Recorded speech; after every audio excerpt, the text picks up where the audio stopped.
너는 왜 머릿속에 돈밖에 없어? 내가 어디 가서 기죽고 살길 바라는 거야? 챙그랑. 쇠숟가락이 식탁을 강타하며 날카로운 파열음을 냈다. 펄펄 끓던 갈색 국물이 사방으로 튀어올랐고 몇 방울이 김미진의 손등 위로 떨어졌다. 순식간에 살갗이 붉게 부어올랐다. 지금 이걸 사람 먹으라고 끓인 거야? 무슨 개밥도 아니고. 박성준의 목소리는 높지 않았지만 마치 녹슨 톱날처럼 김미진의 신경을 긁어댔다. 그는 김이 모락모락 나는 소고기 미역국을 혐오스럽다는 듯 밀쳐냈다. 국그릇이 싸구려 합한 식탁 위를 미끄러지다 김치통과 부딪히며 둔탁한 소리를 냈다. 퉁. 김미진은 반사적으로 손을 움츠렸다. 손끝이 미세하게 떨리고 있었다. 그녀는 고개를 숙인 채 국그릇 안에 담긴 얇디얇은 소고기 몇 점을 뚫어지게 쳐다보았다. 어제 저녁 마트 세 곳을 돌며 가격을 비교하고 또 비교한 끝에 골라낸 호주산 할인 소고기였다. 이 국을 끓이기 위해 그녀는 벼르고 별렀던 털신 한 켤레조차 포기해야 했다. 오늘은 10월 12일이었다. 벽에 걸린 달력에는 빨간색 펜으로 동그라미가 쳐져 있었고 그 옆에는 작은 스마일 마크가 그려져 있었다. 김미진이 42살이 되는 날이었다. 여보, 오늘 내 생일이야. 미진의 목소리는 마치 목구멍에 젖은 손뭉치가 걸린 듯 가늘고 힘이 없었다. 넥타이를 매던 박성준의 손이 잠시 멈칫했다. 이내 그의 코웃음 소리가 정적을 깼다. 그가 몸을 돌렸다. 안경 너머의 눈동자에는 일말의 온기도 없었다. 마치 유통기한이 지난 음식을 바라보는 듯한 경멸만이 가득했다. 생일. 집구석에서 빈둥거리며 곰팡이나 피우는 주제의 생일은 무슨 얼어 죽을 생일이야? 그는 200만 원짜리 맞춤 정장을 매만지며 말을 이었다. 소매 끝에 커프스단추가 새벽의 차가운 빛을 받아 서늘하게 번뜩였다. 전세 보증금은 5천만 원이나 올려달라지. 민지 영어 학원비도 내야 하지. 당신 머릿속에는 그저 생일 챙겨 먹고 소고기 쳐넣을 생각밖에 없어. 김미진은 차가운 손이 심장을 쥐어짜는 듯한 통증을 느꼈다. 반박하고 싶었다. 민지의 학원비를 보태기 위해 그가 출근한 뒤 몰래 동네 노인들에게 야쿠르트를 배달하고 있다는 사실을, 계단을 오르내리느라 무릎이 욱신거린다는 사실을 소리치고 싶었다. 하지만 그녀는 아무 말도 하지 않았다. 오랜 전업주부 생활은 거친 사포처럼 그녀의 모난 부분을 닳게 만들었고 목소리마저 앗아가 버렸다. 그녀는 그저 기계처럼 일어나 행주를 집어들고 식탁 위에 튄 국물을 닦아냈다. 됐어. 그따위로 억울한 표정 짓지 마. 아침부터 재수없게. 박성준은 서류 가방을 낚아채듯 들고 현관으로 성큼성큼 걸어갔다. 오늘 저녁 먹고 들어와. 회사에 중요한 접대 있어?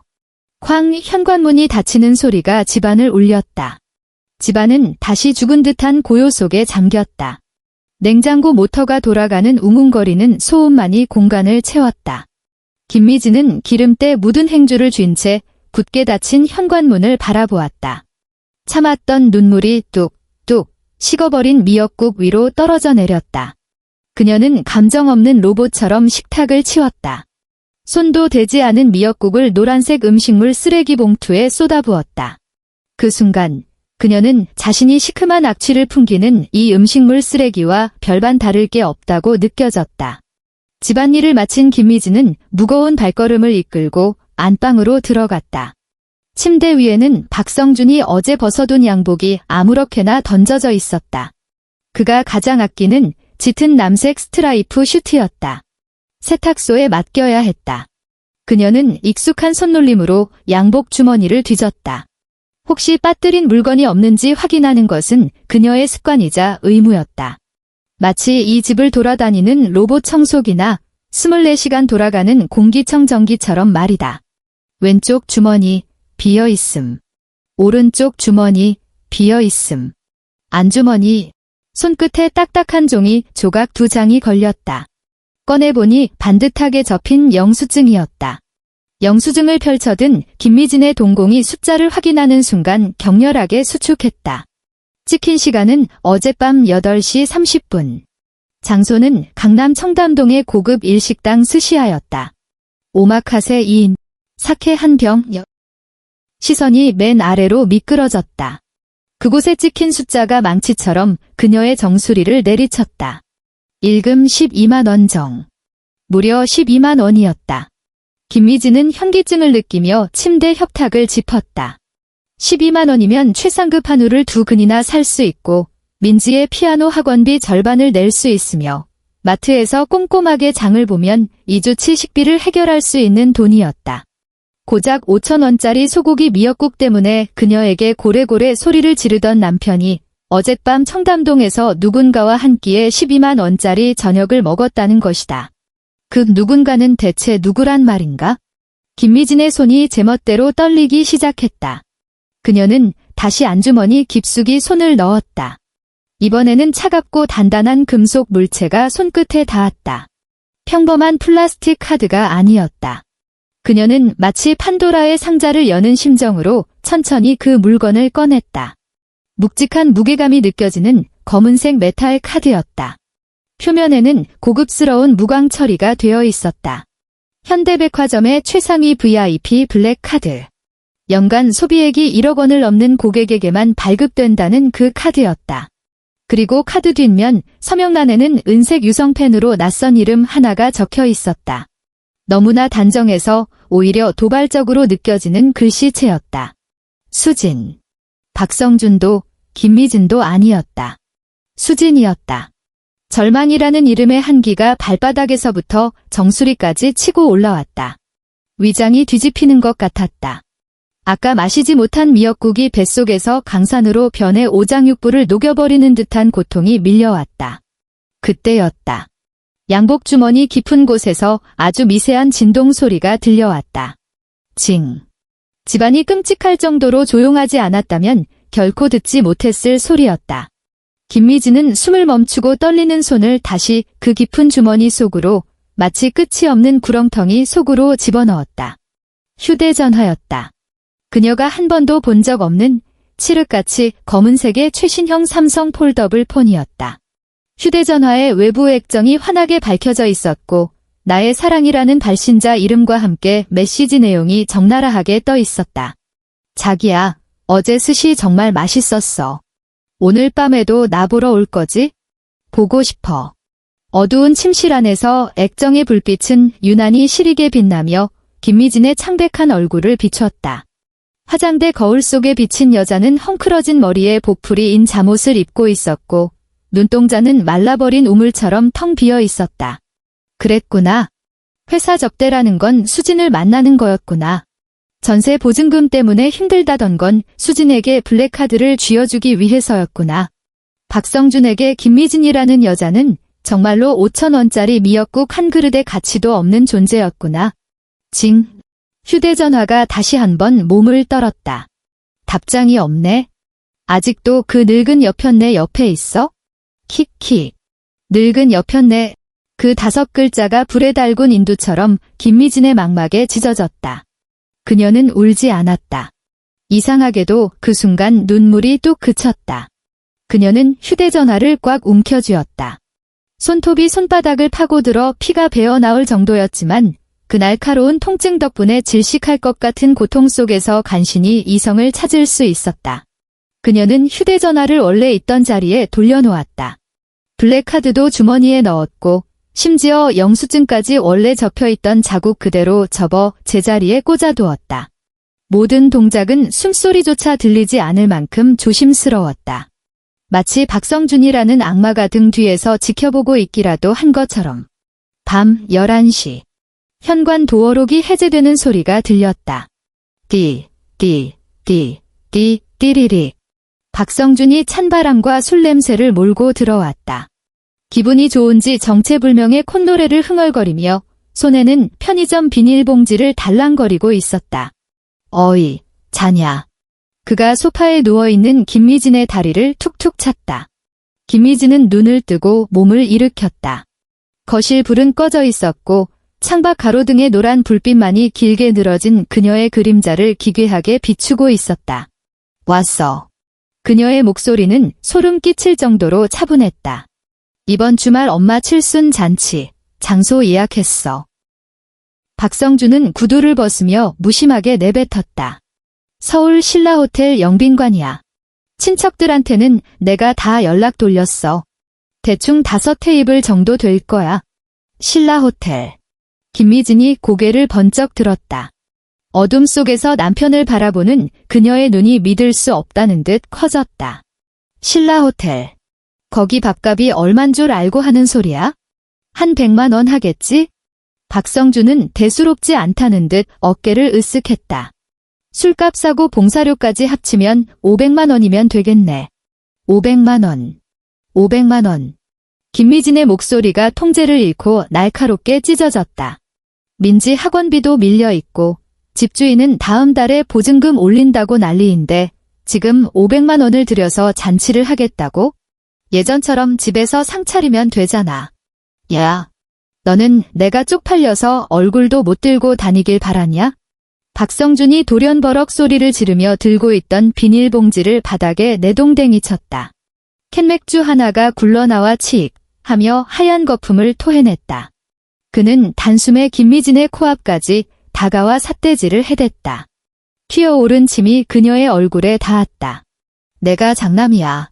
장남이 엄마 칠순 잔치를 하는데 이따위 구질구질한 아파트에서 미역국이나 끓이라고. 너 진짜 구차하다. 구차해. 하지만 우린 지금 돈이 없잖아. 김미진이 벌떡 일어섰다. 눈시울이 붉게 달아올랐다. 통장에 남은 돈은 200만 원뿐이야. 그건 민지. 그럼 빌려. 대출을 받든가. 내가 끼고 있는 그 촌스러운 반지라도 팔란 말이야. 박성준이 거칠게 말을 잘랐다. 그의 눈빛에는 경멸이 가득했다.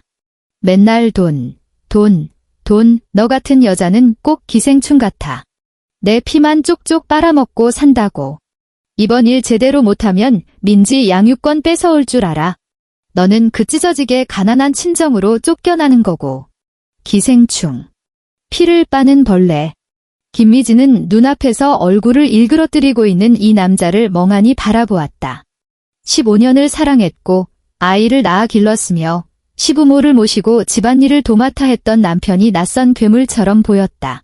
세상에서 가장 행복한 여자로 만들어주겠다던, 비바람을 막아주는 우산이 되겠다던 그 달콤했던 맹세들이 가장 악독한 저주가 되어 귓가를 맴돌았다. 알겠어. 김미진이 입을 열었다. 그녀의 목소리는 아주 작고 차가웠다. 지옥 밑바닥에서 불어오는 바람 같았다. 내가 할게. 아주 보란듯이 화려하게 준비할게. 박성준은 예상외로 순순한 그녀의 반응에 잠시 멈칫했다. 그는 흥 하고 코웃음을 치며 옷깃을 정리했다. 진작 그럴 것이지. 내일 양복 다려놔. 그 짙은 남색 입을 거니까. 그는 뒤도 돌아보지 않고 욕실로 들어갔다. 잠시 후 싸아 물 쏟아지는 소리가 들려왔다. 김미진은 어두운 거실에 홀로 서서 바닥에서 거품을 토해내고 있는 맥주 캔을 내려다보았다. 그녀는 천천히 허리를 굽혀 맥주 캔을 집어들었다. 그리고 안방으로 향했다. 창문으로 스며든 달빛을 의지해 양복이 걸린 옷걸이 앞으로 다가갔다. 그 블랙 카드는 여전히 그곳에 있었다. 그 휴대전화도 여전히 그곳에 있었다. 박성준, 당신이 그렇게 체면을 중요하게 생각한다면, 그렇게 고급스러운 삶을 원한다면, 내가 그 소원 들어줄게. 김미진은 자신의 지갑을 열어 붉은색 카드 한 장을 꺼냈다. 동네 슈퍼마켓인 롯데마트의 포인트 적립 카드였다. 크기도, 두께도, 심지어 손에 쥐어지는 감촉까지 현대백화점 블랙카드와 놀라울 정도로 흡사했다. 그녀는 재빠르게 두 카드를 바꿔치기했다. 블랙카드가 그녀의 손바닥 안으로 미끄러져 들어왔다. 차갑고 묵직했다. 포인트 카드는 양복 안주머니 속으로 미끄러져 들어갔다. 고요했다. 이어서 그녀는 그 폴더블 폰을 꺼냈다. 모든 준비를 마친 그녀는 굳게 닫힌 욕실 문을 바라보며 입꼬리를 살짝 말아 올렸다. 울음보다 더 처절한 미소였다. 생일 축하해, 김미진. 그녀가 자신에게 나직이 속삭였다. 토요일. 신라호텔 연회장. 거대한 크리스탈 샹들리에가 눈부신 빛을 쏟아내며 사람들의 가식적인 미소를 비췄다. 테이블 위에는 최고급 식기가 세팅되어 있었고 은식기들은 조명을 받아 번쩍거렸다. 공기 중에는 값비싼 향수 냄새와 백합 향기가 어지럽게 뒤섞여 있었다. 시어머니는 새로 맞춘 한복을 곱게 차려입고 상석에 앉아 국화꽃처럼 활짝 웃고 있었다. 친척들이 그 주위를 둘러싸고 아부 섞인 말을 쏟아냈다. 아이고, 성준이가 정말 크게 성공했네. 이런 곳은 밥값이 어마어마할 텐데. 그러게 말이야. 역시 큰아들이 효자야. 우리 집 아들 녀석은 명절에 봉투 하나 내놓는 것도 벌벌 떠는데. 미진이도 참 복 받았어. 이렇게 능력 좋은 남편을 만났으니. 김미진은 5년 전에 산낡은 정장을 입고 구석에 서서 예의 바른 미소만 짓고 있었다. 칭찬인지 비아냥인지 모를 말들을 들으면서도 그녀의 마음은 고요한 호수처럼, 아니 썩어가는 웅덩이처럼 잠잠했다. 박성준은 오늘따라 유난히 의기양양했다. 머릿기름을 잔뜩 발라넘긴 그는 사람들 사이를 누비며 건배를 제의하고 쏟아지는 찬사를 온몸으로 즐겼다. 별말씀을요. 다들 마음껏 드십시오. 오늘 비용은 전부 제가 냅니다. 그의 목소리에는 허영심이 풍선처럼 부풀어 올라 있었다. 술이 몇 순배 돌고 코스 요리가 끝날 무렵이었다. 턱시도를 입은 지배인이 계산서를 들고 정중하게 박성준에게 다가왔다. 고객님, 오늘 계산서입니다. 총 530만 원입니다. 좌중이 조용해졌다. 친척들의 시선이 일제히 박성준에게 쏠렸다. 그가 멋지게 계산하는 모습을 기대하는 눈치였다. 박성준은 자신만만하게 넥타이를 고쳐 매더니 양복 안주머니에서 그 카드를 꺼냈다. 그는 확인조차 하지 않고 지배인에게 카드를 내밀었다. 수없이 연습이라도 한 듯 물 흐르는 듯한 동작이었다. 일시불로 긁어주세요. 그는 턱을 살짝 치켜들고 거만한 눈빛으로 친척들을 훑어보았다. 인생 최고의 순간을 만끽하고 있었다. 지배인은 두 손으로 카드를 받아 들었다. 그리고 카드를 확인하는 순간 그의 얼굴에 띄고 있던 영업용 미소가 딱딱하게 굳어버렸다. 그는 눈을 깜박이며 자신이 잘못 본 것인지 확인하려는 듯 카드를 다시 들여다보았다. 새빨간 바탕색. 그 위에 찍힌 큼지막한 만화 캐릭터와 글씨. 롯데마트 회원 포인트 카드. 고객님. 지배인의 표정이 난처하게 일그러졌다. 목소리에는 당혹감이 묻어났다. 이 카드는 왜요? 한도 초과라도 뜹니까? 박성준이 미간을 찌푸리며 짜증 섞인 목소리로 대꾸했다. 이거 블랙 카드예요. 한도 같은 거 없습니다. 주변 친척들이 웅성거리기 시작했다. 무슨 일이야? 카드가 안 되나? 지배인은 깊은 숨을 들이쉬고는 카드를 뒤집어 박성준에게 보여주었다. 고객님, 이건 마트 포인트 카드입니다. 뭐라고요? 박성준의 목소리가 뒤집혔다. 그는 카드를 낚아채듯 빼앗아 눈을 부릅떴다. 정말이었다. 마트 포인트 카드였다. 심지어 뒷면에는 도장 10개 모으시면 계란 한 판 증정이라는 스티커까지 붙어 있었다. 그의 얼굴이 순식간에 붉은 핏기를 잃고 흑빛으로 변했다. 등줄기에서 식은 땀이 비 오듯 쏟아졌다. 이게 그럴 리가 없는데. 분명히 내가... 그는 미친 사람처럼 온몸을 더듬거렸다. 왼쪽 주머니, 오른쪽 주머니, 바지 주머니까지 뒤졌지만 나오는 건 없었다. 성준아, 왜 그러니? 분위기가 심상치 않음을 느낀 시어머니가 걱정스럽게 물었다. 아무것도 아니에요, 어머니. 제가 카드를 잘못 가져온 것 같아서. 박성준은 말을 더듬으며 불안한 눈동자를 이리저리 굴렸다. 바로 그때였다. 구석에 그림자처럼 서 있던 김미진이 앞으로 걸어 나왔다. 또각. 그녀의 하이힐 소리가 대리석 바닥을 울리며 청명하게 퍼져나갔다. 한 걸음 한 걸음이 너무나도 침착하고 단호했다. 모든 사람의 시선이 그녀에게 집중되었다. 김미진은 식은땀을 흘리고 있는 박성준 앞에 멈춰섰다. 그녀의 눈에는 일말의 동정심도 없었다. 여보, 혹시 이거 찾아. 그녀가 천천히 손을 들어 올렸다. 그녀의 손가락 사이에는 진짜 블랙카드가 서늘한 빛을 뿜으며 들려 있었다. 박성준의 동공이 지진이라도 난 듯 흔들렸다. 마치 귀신이라도 본 표정이었다. 그가 반사적으로 손을 뻗어 카드를 낚아채려 했지만 김미진은 가볍게 몸을 틀어 피했다. 지배인님. 김미진은 몸을 돌려 지배인에게 블랙카드를 건넸다. 그녀의 또렷한 목소리가 연회장에 울려 퍼졌다. 이걸로 계산해 주세요. 아, 알겠습니다. 사모님. 지배인은 영문을 모르겠다는 표정이었지만 프로답게 재빨리 카드를 받아들었다. 띠릭. 카드 단말기에서 영수증이 출력되는 소리가 적막한 연회장을 날카롭게 갈랐다. 결제 완료되었습니다. 박성준은 김미진을 죽일 듯이 노려보며 으르렁거렸다. 목소리를 잔뜩 낮췄지만 분노로 떨리고 있었다. 너 미쳤어. 그게 누구 건 줄 알고 긁어.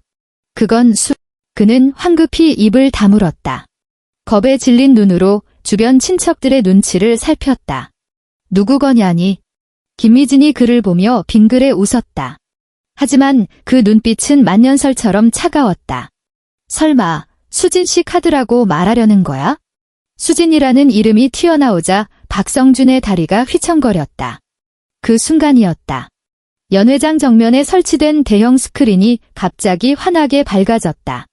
시어머니의 생신 축하 영상이 나와야 할 화면이 지직거리더니 거대한 메신저 대화창으로 바뀌었다.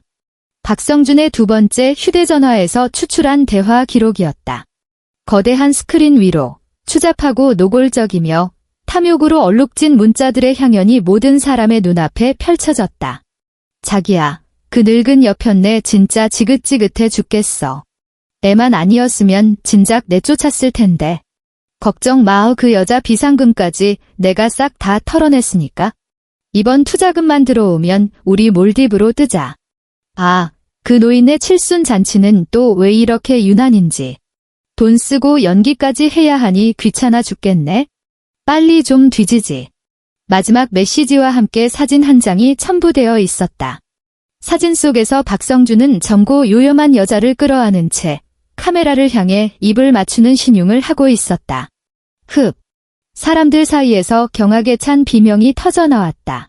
대형 스크린에 뜬 빨리 좀 뒤지지라는 문장을 본 시어머니의 얼굴이 순식간에 백지장처럼 하얗게 질렸다. 그녀는 가슴을 움켜쥐며 비틀거렸다. 성준아. 이게 무슨... 시어머니는 떨리는 손가락으로 스크린을 가리켰다. 목소리는 모래를 씹은 듯 거칠게 갈라졌다. 박성준은 완전히 넋이 나갔다. 그는 체면이고 뭐고 따질 겨를도 없이 연결선을 뽑기 위해 단상으로 돌진했다. 하지만 마음만 급했던 탓에 전선에 발이 걸려 볼품없이 바닥으로 고꾸라지고 말았다. 쿵. 아니야. 엄마. 이건 오해야. 합성이라고요. 그는 바닥에 납작 엎드린 채 짐승처럼 울부짖었다. 그 아수라장 속에서 김미진의 주머니에 있던 폴더블 폰이 벨소리를 토해냈다. 그녀는 천천히 휴대전화를 꺼냈다. 액정 위에서 춤추는 나의 사랑이라는 글자를 확인한 그녀는 좌중이 모두 지켜보는 가운데 스피커폰 버튼을 누르고 볼륨을 최대치로 높였다. 여보세요? 자기야. 왜 답장이 없어? 스피커를 통해 흘러나온 콧소리 섞인 여자의 목소리가 죽은 듯 고요해진 연회장을 쩌렁쩌렁 울렸다. 500만 원이나 긁었던데? 나 가방 사준 거야? 힝. 내가 말한 샤넬백은 500만 원으로 부족하단 말이야. 바닥에 엎드려 있던 박성준은 그 목소리를 듣는 순간 절망감에 질끈 눈을 감았다. 김미진은 휴대전화를 입가에 대고 한 글자 한 글자 또박또박 씹어뱉듯 말했다. 수진 씨, 미안해서 어쩌죠. 그 500만 원, 당신이 말한 뒤져버릴 노인의 칠순 잔치하는데 썼습니다. 그리고 당신의 그 자기는 지금 바닥에 개처럼 엎드려 있네요. 와서 좀 보시겠어요? 전화기 너머에는 잠시 숨막히는 정적이 흘렀다. 이내 짧은 비명과 함께 전화가 뚝 끊겼다. 김미진은 통화 종료 버튼을 누르고 휴대전화를 박성준의 코앞으로 툭 던졌다. 그 순간 충격을 이기지 못한 시어머니가 눈을 까뒤집으며 뒤로 뻣뻣하게 넘어갔다. 엄마, 빨리 119 불러요. 어서. 연 회장은 순식간에 아수라장이 되었다. 김미진은 그 혼란의 태풍눈 한가운데 서서 모든 것을 지켜보았다. 한때는 하늘처럼 떠받들었던 남편이 광대처럼 바닥을 기는 꼴을, 그녀를 무시하던 친척들이 공포에 질려 우왕좌왕하는 얼굴들을 난생 처음 느껴보는 해방감이었다. 가슴속에 얹어있던 체증이 쑥 내려가는 기분이었다. 그녀는 테이블 위에 놓인 입도 되지 않은 레드와인 잔을 집어들었다. 잔을 가볍게 흔들자 붉은 액체가 찰랑거렸다. 그녀는 손목을 우아하게 뒤집었다. 촥! 검붉은 와인이 박성준의 창백한 얼굴 위로 쏟아졌다. 와인은 그의 콧날과 입술을 타고 흘러내려 마치 끔찍한 핏자국처럼 흰 셔츠를 적셨다. 박성준. 김미진은 그를 내려다보았다. 그녀의 눈에는 분노조차 남아있지 않았다. 그저 끝을 알 수 없는 무심함만이 가득했다. 생일 축하해. 그녀는 미련 없이 몸을 돌렸다. 더 이상 누구의 시선도 신경 쓰지 않은 채 연 회장 출구를 향해 성큼성큼 걸어갔다. 등 뒤에서 곡소리와 욕설, 그리고 점점 가까워지는 구급차 사이렌 소리가 들려왔지만 김미진의 귀에는 아무것도 들리지 않았다. 그녀가 육중한 문을 밀고 밖으로 나오자 가을의 차가운 바람이 얼굴을 때렸다. 10월의 바람이었다. 서늘했지만 폐부 깊숙한 곳까지 씻어내는 듯 상쾌했다. 그녀는 손목을 들어 낡아서 도금이 벗겨진 시계를 확인했다. 오후 2시. 그녀는 깊게 숨을 들이마시고 발을 떼었다. 한 걸음, 두 걸음. 그녀의 손이 가방 속으로 미끄러져 들어갔다. 오래전부터 준비해 두었던 이혼 소송 서류의 감촉이 손끝에 닿았다. 종이의 거친 질감이 느껴지는 순간 기대했던 해방감 대신 찌릿한 전류가 흘러들어와 간신히 붙잡고 있던 냉정을 뒤흔들었다. 서류를 채 꺼내기도 전에 누군가의 거친 손이 불쑥 튀어나와 그녀의 손목을 낚아챘다. 어딜 도망가? 이 도둑년. 내 카드 내놔. 박성준이었다. 언제 쫓아나왔는지 얼굴에 묻은 와인 자국도 닦지 못한 채였다. 엉망으로 비틀어진 고급 셔츠깃 위로 붉은 얼룩이 흉터처럼 번져 있었다. 핏발선 그의 눈동자는 더 이상 거만한 남편의 것이 아니었다. 궁지에 몰린 짐승의 눈이었다. 지나가던 행인들이 힐끔거렸다. 누군가는 흥미롭다는 듯 휴대전화를 꺼내 검은 렌즈를 이쪽으로 들이댔다. 김미진은 뿌리치지 않았다. 그저 15년을 한 입을 덮고 살았던 남자를 고요히 응시했다. 손목을 옥죄는 악력이 어찌나 센지 뼈가 으스러질 것 같았다. 놔. 그녀가 나직하게 말했다. 놓긴 뭘 놔. 꿈 깨. 내가 방금 경찰에 신고했어. 박성준이 침을 튀기며 악을 썼다. 내가 내 신용카드 훔쳐서 500만 원이나 긁었잖아. 이거 절도야. 특수 절도라고. 콩밥 먹고 싶어. 당장 무릎 꿇고 빌어. 수진이한테 가서 사과하라고. 안 그러면 감방에서 썩게 해줄 테니까. 저 멀리서 붉고 푸른 경광등이 회색빛 초저녁을 가르며 달려오고 있었다. 날카로운 사이렌 소리가 공기를 찢었다. 김미진은 번쩍이는 경광등을 바라보며 입꼬리를 비틀어 올렸다. 조소였다. 그래, 좋아. 경찰서로 가. 안 그래도 나도 경찰한테 보여줄 게 있었거든. 서초경찰서 조사실 안은 퀴퀴한 담배 냄새와 싸구려 믹스커피 향이 뒤섞여 있었다. 형광등 하나가 수명을 다했는지 지직거리며 깜박거려 사람의 신경을 긁어댔다. 맞은편에 앉은 박성준은 되찾은 블랙카드를 생명줄이라도 되는 양 꽉 쥐고 있었다. 형사님, 이 여자가 범인이라니까요. 제 부카드를 훔쳤어요. 그건 제 친구가 잠시 맡아달라고 한 건데. 박성준은 김미진을 삿대질하며 목소리를 높였다. 불안감에 목소리가 잘게 떨렸다. 500만 원입니다. 허락도 없이 남의 카드로 500만 원을 긁었다고요. 조서를 꾸미던 젊은 형사가 미간을 찌푸리며 키보드 두드리던 손을 멈췄다. 그의 시선이 두 사람 사이를 오갔다. 김미진은 미동도 없이 앉아 있었다. 허리를 꼿꼿하게 펴고 두 손은 무릎 위에 단정히 포개 놓았다. 이런 누추한 곳에서도 그녀는 기이할 정도로 우아함을 잃지 않고 있었다. 박성준 씨. 조사실 문이 열리고 짙은 회색 슈트를 입은 남자가 들어왔다. 금태 안경을 쓴 그는 두툼한 서류 가방을 들고 있었는데 발걸음마다 법조인 특유의 위압감이 묻어났다. 김미진이 미리 연락해둔 이혼 전문 변호사 강 변호사였다. 김미진 씨의 법률 대리인입니다. 강 변호사는 형사 앞에 명함을 미끄러뜨리듯 내밀고는 박성준을 향해 고개를 돌렸다. 안경 너머의 눈빛이 칼날처럼 예리했다. 제 의뢰인이 카드를 절도했다고 주장하시는데 박성준 씨께서는 법에 대해 뭔가 크게 오해하고 계신 것 같군요. 오해는 무슨 오해? 카드 명의가 이 여자가 아니잖아. 박성준이 악을 쓰며 버텼다. 민법상 부부의 혼인 중 취득한 재산은 원칙적으로 공동재산으로 추정합니다. 비록 카드 표면에 수진이라는 이름이 적혀 있다 해도 결제 대금이 빠져나가는 계좌는 박성준 씨의 급여 통장이더군요. 강 변호사는 안경을 치켜올리며 날씨 이야기를 하듯 덤덤하게 말을 이었다. 김미진 씨는 법률상 배우자로서 시어머니의 칠순 잔치 비용을 결제하기 위해 남편의 급여와 연동된 카드를 사용했습니다. 이는 길상가사대리권의 범위에 속하는 지극히 정당한 행위입니다. 이걸 절도라고 한다면 대한민국 주부들은 다 감방에 가야겠군요. 박성준은 입을 뻐끔거렸다. 얼굴이 불그락푸르락 달아올랐지만 반박할 말이 떠오르지 않았다. 오히려 문제가 되는 건 박성준 씨 쪽입니다. 강 변호사는 가방에서 두툼한 서류 뭉치를 꺼내 철제 책상 위에 턱 하고 내려놓았다. 여기 박성준 씨가 지난 3년간 최수진 씨에게 이체한 총 5천만 원의 내역과 김미진 씨 명의의 전세 보증금 담보대출 2천만 원을 무단으로 유용한 증거가 있습니다. 그건 박성준의 관자놀이에서 식은땀이 주르륵 흘러내렸다.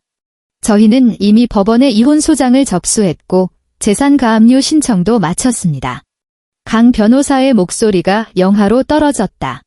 또한 배우자가 있는 사실을 알면서도 부정행위를 지속한 최수진 씨를 상대로 상간녀 위자료 청구 소송도 진행할 예정입니다. 그때였다.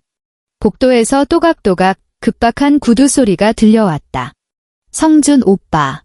문이 벌컥 열리며 최수진이 뛰어들었다. 자랑하려고 입었던 샤넬 재킷은 엉망이 되어 있었고 공들여 세팅한 머리는 산발이었다. 화려하게 치장한 얼굴에는 공포와 분노가 뒤엉켜 있었다. 그녀는 박성준을 보자마자 달려들어 멱살을 잡았다. 어떻게 된 거야? 경찰서에서 왜 나한테 전화가 와? 사기라니. 내 투자금이 다 날아갔다니 그게 무슨 소리야.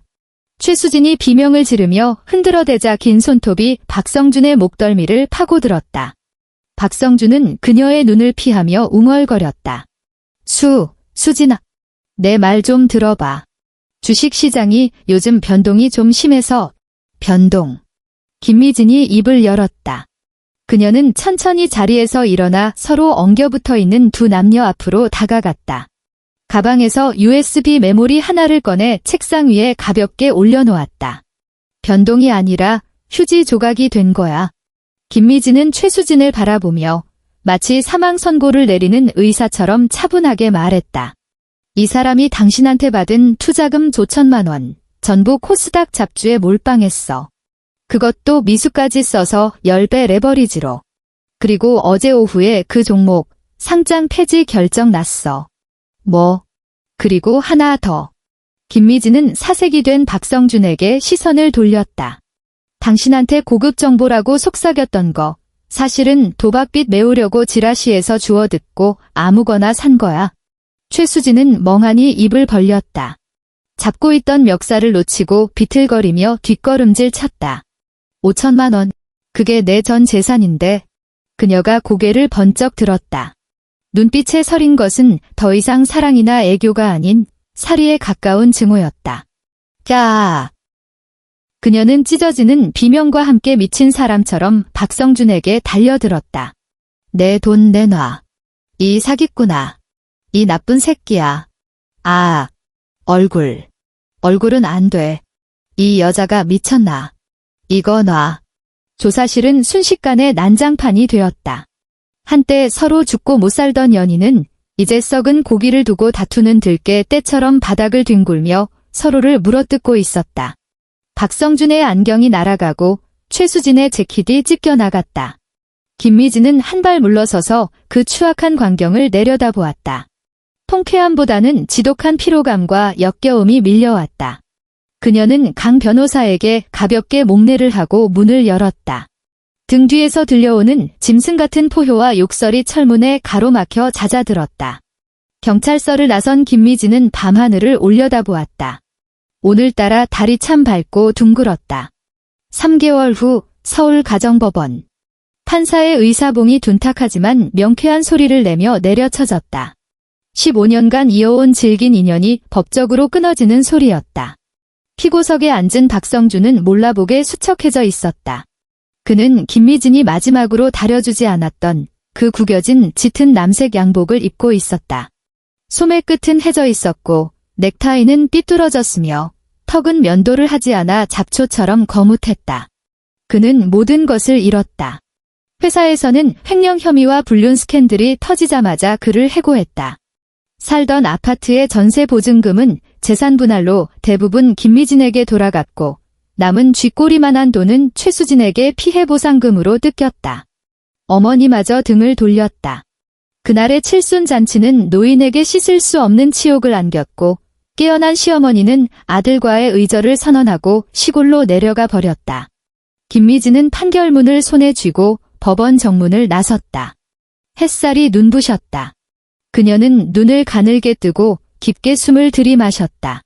공기 중에는 더 이상 숨막히는 기름 냄새도 남의 눈치를 보며 살아야 했던 눅눅한 압박감도 없었다. 미진아. 등 뒤에서 비굴하고 쉰 목소리가 들려왔다. 박성준이 낡은 비닐봉지를 든 채 계단 아래서 그녀를 올려다보고 있었다. 그의 눈빛에서 기세등등했던 광기는 사라지고 탁한 구걸의 빛만 남아 있었다. 나 지금 신림동 고시원에 살아. 창문도 없는 방이야. 밥이라도 좀 사 먹게 돈 좀 빌려주라. 민지 아빠잖아. 김미진은 발걸음을 멈추고 돌아섰다. 그녀는 눈앞의 남자를 응시했다. 뇌리 속에 수많은 잔상이 스쳐 지나갔다. 미역국 그릇을 내동댕이 치던 모습, 호텔에서 거만하게 웃던 모습, 침대에서 등을 돌린 채 상간녀에게 문자를 보내던 모습, 그리고 지금 노숙자나 다름없는 몰골로 서 있는 모습. 그녀는 천천히 가방에서 지갑을 꺼냈다. 박성준의 눈이 탐욕스럽게 반짝였다. 그는 반사적으로 손을 내밀었다. 김미진은 지폐 한 장을 뽑았다. 1,000원짜리 지폐 한 장이었다. 그녀가 손가락을 놓자 지폐는 바람을 타고 팔랑거리다 박성준의 흑투성이 구두발치에 떨어졌다. 가서 삼각김밥이라도 사 먹어. 김미진의 목소리는 작았지만 또렷했다. 당신이 그랬지? 5,000원짜리 미역국도 아깝다고. 지금 당신 몸값은 딱 그 정도야. 1,000원. 말을 마친 그녀는 미련 없이 돌아섰다. 또각또각. 하이힐 굽소리가 경쾌한 행진곡처럼 울려 퍼졌다. 박성준은 멀어지는 그녀의 뒷모습이 인파 속으로 사라질 때까지 멍하니 서 있었다. 그는 떨리는 손으로 허리를 굽혀 1,000원짜리를 주워 들었다. 눈물인지 콧물인지 모를 액체가 시멘트 바닥 위로 툭 떨어져 검은 얼룩을 남겼다. 1년 후. 다시 10월 12일이 찾아왔다. 서울의 한 정육점. 가게 안은 신선한 생고기 특유의 비릿하면서도 달큰한 냄새로 가득했다. 진열장 안에는 마치 대리석 조각품 같은 최상급 한우들이 붉은 살코기 사이로 눈꽃 같은 마블링을 뽐내며 누워 있었다. 사장님, 여기 꽃등심 제일 좋은 걸로 600g만 주세요. 1+++ 툭불 등급으로요. 김미진은 진열장 한가운데 놓인 고기를 가리키며 경쾌하게 말했다. 그녀는 몸에 딱 맞는 베이지색 캐시미어 코트를 입고 있었고 부드러운 웨이브 머리에 세련된 화장을 하고 있었다. 지난 1년 사이 그녀는 심리상담사 자격증을 취득했고 지금은 유명 입시 학원에서 학습 심리 상담사로 일하고 있다. 부엌대기 전 업주부였던 그녀는 이제 학부모들이 존경하는 김 선생님이 되었다. 네, 알겠습니다. 오늘 무슨 좋은 일 있으신가 봐요? 사장님이 능숙한 솜씨로 고기를 썰며 웃음 띤 얼굴로 물었다. 네, 오늘 제 생일이거든요. 김미진이 대답하며 눈을 반달처럼 휘어 웃었다. 아이고, 그럼 국거리 좀 넉넉하게 서비스로 드려야겠네. 생일 축하합니다. 묵직한 고기 봉투를 든 김미진은 집으로 향했다. 오는 길에 꽃집에 들러 자신을 위한 해바라기 한 다발도 샀다. 남편의 비난도, 시어머니의 눈총도, 갚아도 끝이 없던 카드값 독촉도 없는 날들이었다. 아이들과 함께 사는 새 아파트는 크지는 않았지만 따뜻하고 환했다. 곧 주방 가득 고소한 냄새와 함께 맛있는 소리가 울려 퍼졌다. 두툼한 무쇠팬 위에서 한우가 춤을 췄다. 눈꽃 같은 지방이 고온에 녹아내리며 침이 고이는 향기를 뿜어냈다. 엄마, 냄새 너무 좋아요. 민지와 남동생이 방에서 뛰어나와 불판을 뚫어지게 쳐다보았다. 얼른 손 씻고 와, 다 구워졌다. 김미진은 집게로 고기를 뒤집었다. 육즙이 결마다 맺혀 황금빛으로 빛나고 있었다. 식탁 위에는 진수성찬이 차려졌다. 초라한 미역국 대신 육즙 가득한 한우구이, 아이들이 좋아하는 잡채와 호박전, 그리고 사골을 5시간 동안 우려내 끓인 진한 미역국이 놓였다.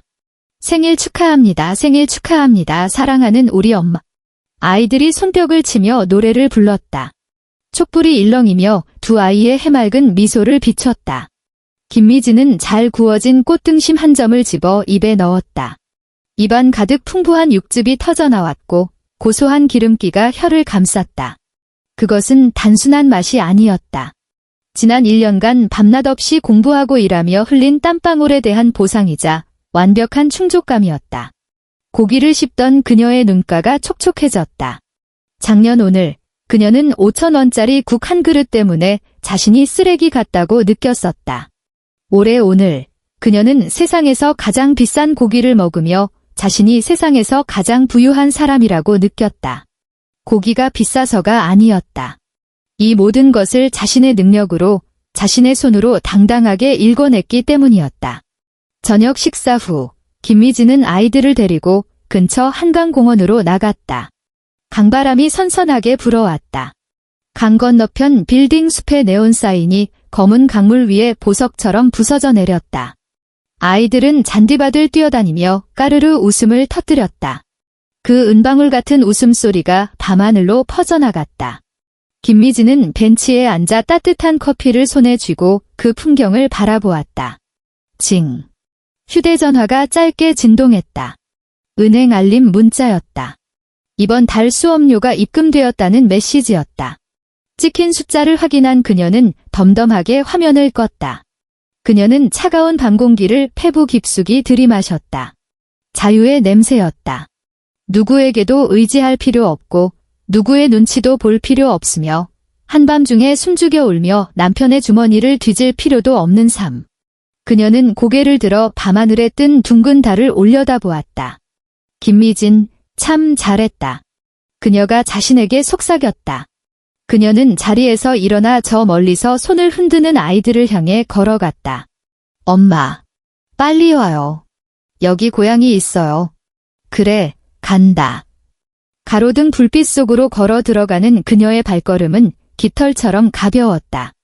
한 걸음 한 걸음이 오롯이 자신의 의지로 딛는 단단한 땅이었다.